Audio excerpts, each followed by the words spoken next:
and stand forth in the midst, and he arose and stood forth. Then said Jesus unto them, I will ask you one thing. It is lawful on the Sabbath day to do good or to do evil, to save life or to destroy it? And looking around about upon them all, he said unto them, Stretch forth thine hand. And he did so. And his hand was restored whole as the other. Verse 11, and they were filled with madness and communed one with another what they might to do Jesus. Let's pray. Lord Jesus, Heavenly Father, Lord, mga ko God na maging blessing ko God sa ila, God, ang imong pulong God akong i-share, Lord, sa kanila, Lord Jesus, Lord, dili ko worthy God na share ani God. Ikaw lang good Lord ang make me God na maging worthy God sa imong pulong, Lord Jesus. Lord, cleanse me God sa mga nabuhat na salada kanimo, Lord Jesus, sa tanan-tanan God with your precious blood God. Lord, wa kami lain tumong kundi imayaon ka. In Jesus name we pray. Amen. Pwede na ta maglingkod?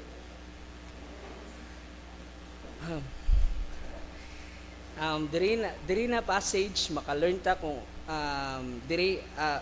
di ba nakaagi magita sa atong kinabuhi gud, di ba? Ay nakaagi magita before wala pa ta na luwas, we experience gyud og mga unsa na nang mga tradition, di ba? Nakaagi matig tradition, di ba?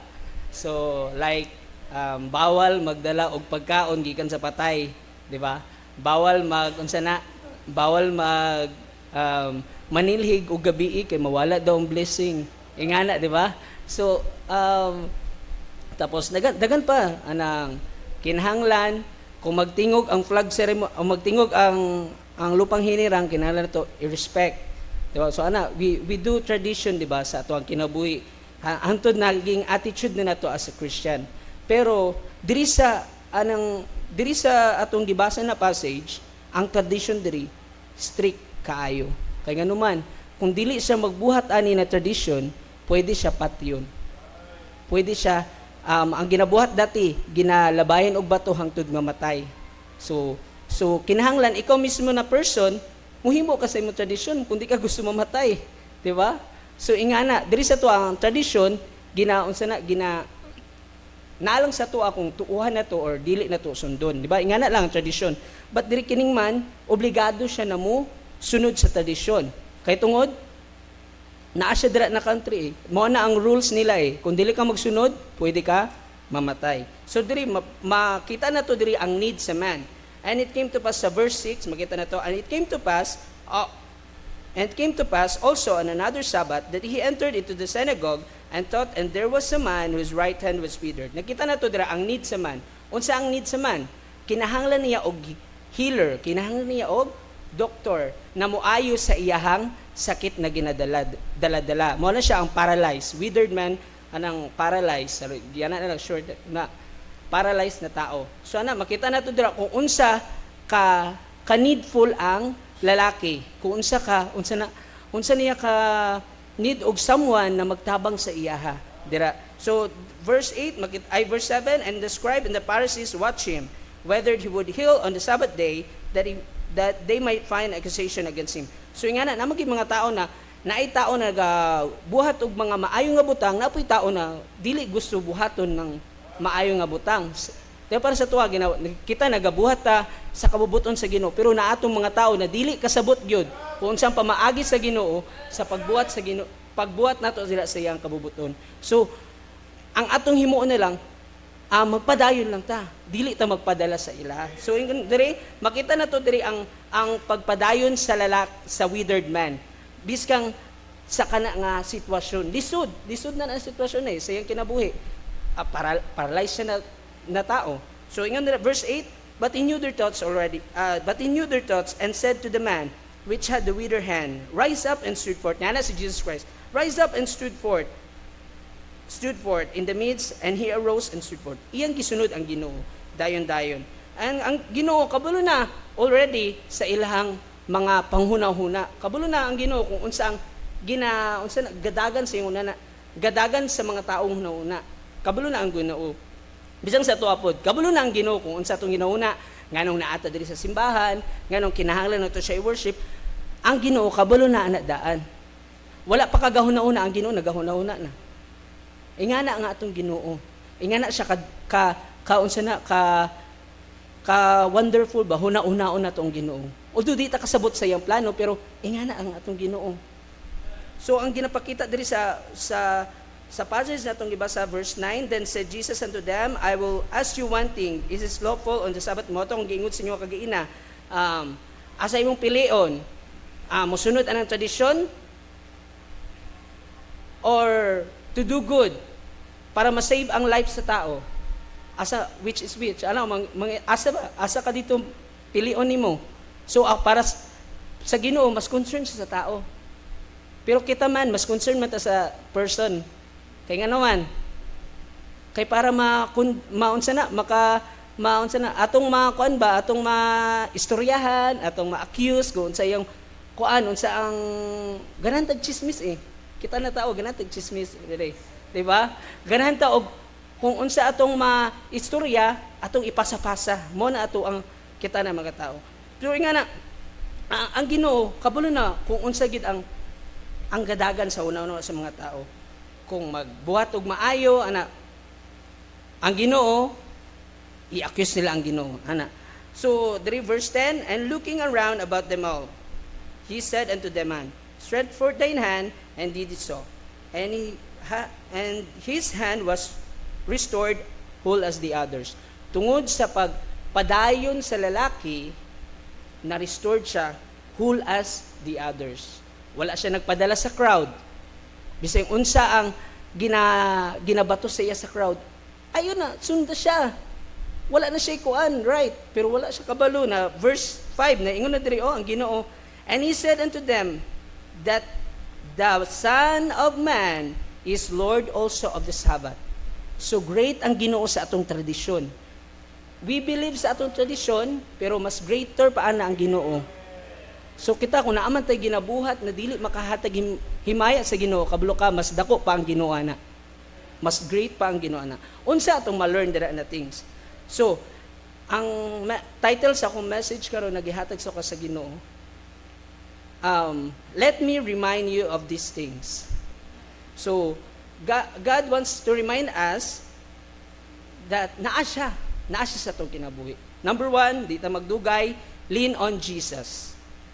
Nganong kinahanglan na to mag-lean kay Jesus? There is no problem so big that Jesus cannot solve it. There is no promise too hard for Jesus to fulfill it. There is no prayer too small for Jesus to answer. There is no disease that Jesus cannot heal. There is no heart that Jesus cannot mend. There is no relationship that Jesus cannot restore. There is no person Jesus cannot save. There is no chaos from which Jesus cannot bring peace. There is no sin that Jesus cannot forgive. There is no bondage that Jesus cannot break. There is no need that Jesus cannot meet. There is no enemy that Jesus cannot defeat. There is no mountain that Jesus cannot move. That Jesus cannot move. So unsa tong buhaton? Lean on Jesus. Klaro ba? Klaro ba? Unsang gibuhat sa lalaki diri sa passage na to? Naglean siya kay Jesus. Kay gikinahanglan niya si Jesus.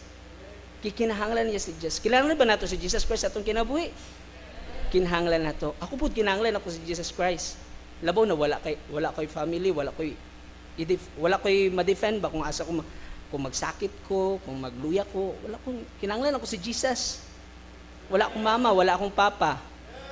Wala akong maigsuon. O na si kuya pero kapoy baktas. Layo.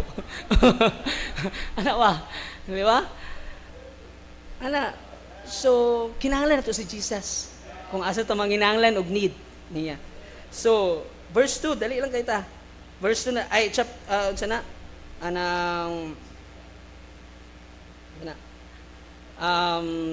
Points 2 na dayon ta. So, God wants us na mag-focus sa atong faith. Focus on our faith. Why? Kanong kinahanglan nato mag-focus? Faith makes the impossible to possible. Focus on faith, not the noise. Mo nang gusto sa tuwa sa Ginoo. Dili ta mag-focus sa atong pagtuo. Dili sa kalibutan, sa crowd. Kung unsa man ang ginakuan mo sa kalibutan ginalet man kaniya na unsa na ng anong nagasimba-simba man kadira. Mao man gyapon imong kinabuhi. Wala man kay nagbag-o. Focus lang. Kay wala man sila ka-realize na ay gi-prepare ang Ginoo sa kana na problem nganong ginafokusan nimo na, di ba? So faith over fear. So kinahanglan kung magkaroon kag faith, kinahanglan ilabaw pa niya imong kahadlok. Labaw niya imong kahadlok over fear. So kinahanglan dili ta magpadala sa kahadlok. Kung unsa tong ginapangayo sa Ginoo, faith. Kinahanglan og pagtuo. Kinahanglan nato tuuhan. Kinahanglan nato saligan ang Ginoo. Faith sees the invisible. So ang faith makita niya ang mga invisible things. Like wala pa nato nakitaan na buhaton sa atwa sa Ginoo sa atong kinabuhi. Kaya na sa Ginoo. So salig gyud ta, tuo gyud ta, di ba? Buhaton na sa Ginoo. So one step faith, one miracle. One step faith, one miracle. So kay itong lalaki nagkaroon siya faith, and then unsa na itabo siya? Miracle will happen. Whole as the other. Di ba? Naayo siya, giayo siya sa Ginoo. Giayo siya sa Ginoo.